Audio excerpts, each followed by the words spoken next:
अंबरनाथ शहराचे उद्योजक पनवेलकर यांनी पत्रकार परिषद घेऊन आमदार किशन कथोरे यांच्यावर गंभीर आरोप केलेला आहे की किशन कथोरे यांनी मोठा गँगस्टर असलेला एजाज लकडवाला जो सध्या जेलमध्ये आहे त्याला सुपारी दिलेली आहे असा मोठा आरोप केलेला आहे। या आरोपानंतर राजकीय वर्तुळामध्ये खळबळ माजलेली आहे, कारण की पनवेलकर यांना दिलेली सुपारी ही कोणी लहान मोठा नाही आहे, तर ते किशन कथोरे आहेत। गेली 50 वर्षापेक्षा जास्त ते राजकारणामध्ये सक्रिय आहेत, आमदार आहेत, त्यांचं एक मोठं वलय आहे।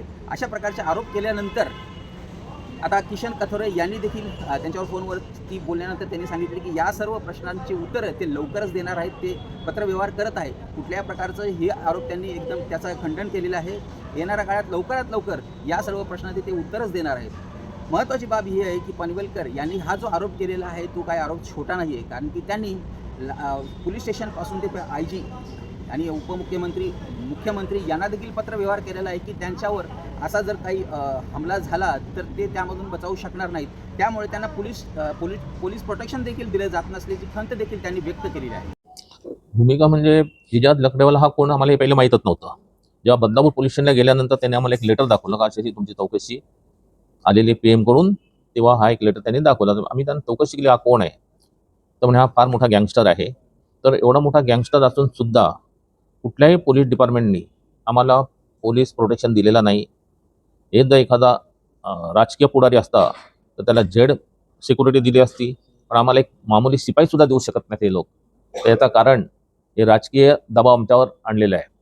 तसंच हे देशमुखचं पत्रसुद्धा आमच्या बरोबर आहे। नंतर पोलिसांनी चौकशीसाठी लेटर पाठवलेलं आहे सेंट्रल जेलला, त्याचाही प्रूफ आहे। नंतर आत्ता म्हणजे ही मुंबई मिररला बातमी आलेली आहे। तर ह्या सगळ्या याच्या बाबतीत आम्ही एवढे हवालदिल झालेलो आहे का माझी बोलण्याची सुद्धा शक्ती राहिलेली नाही तुमच्याशी, एवढा आम्ही टेन्शनमध्ये आलेलो आहे। आम्हाला घराच्या बाहेर सुद्धा निघता येत नाही अशी परिस्थिती झालेली आहे। सगळे धंदे माझे आता भकास होण्याचा टाईम आलेला आहे, कारण मी जर बाहेर गेलो तर मला खलास केल्याशिवाय राहणार नाहीत हे 100%। तरी मला न्यायदेवतेने न्याय द्यावा, नाही तर आम्ही गेल्यावर श्रद्धांजली व्हायला यावा। एवढी याच्यात सगळ्यात नंबर 1 म्हणजे किशन कथोरेच आहे। त्याचे प्रूफ आहेत आमच्याकडे सगळे। तुम्हाला जेव्हा लागतील किंवा पोलिसांना लागतील तेव्हा आम्ही प्रूफ द्यायला बसलेलो आहे। आमच्यावर खोटे गुन्हे दाखल करायचे, आमच्यावर नाहीतर अत्याचार करायचे, त्याच्यानंतर कारण नसताना एवढे त्यांनी गुन्हे केलेले आहेत, ओपन होऊन सुद्धा काय निष्पन्न झालेलं नाही। तेव्हा त्यांनी 100 कोटीचा गुन्हा दाखल केला नाही कोर्टात, हायकोर्टात, आणि आता आमच्यावर 100 कोटीचा गुन्हा दाखल केला आहे। म्हणजे चारी बाजूनी आम्हाला कसे कोंडवायचा हा त्यांचा प्लॅनिंग चाललेला आहे। आम्हाला न्यायच मिळत नाही अजिबात कुठल्या बाबतीत। आम्ही किती पत्रव्यवहार केलेले आहेत। हे ACP सारखा माणूस सुद्धा आमचं अगदी निकाली काढतात पत्र। आम्ही जेव्हा DGंकडे गेलो, DGने सांगितलं ताबडतोब आम्हाला चौकशी पाहिजे या बाबतीत, अशी कुठे नाटी चौकशी करतात आणि पाठवून देतात आणि दिशाभूलच करतात ते वरिष्ठांची।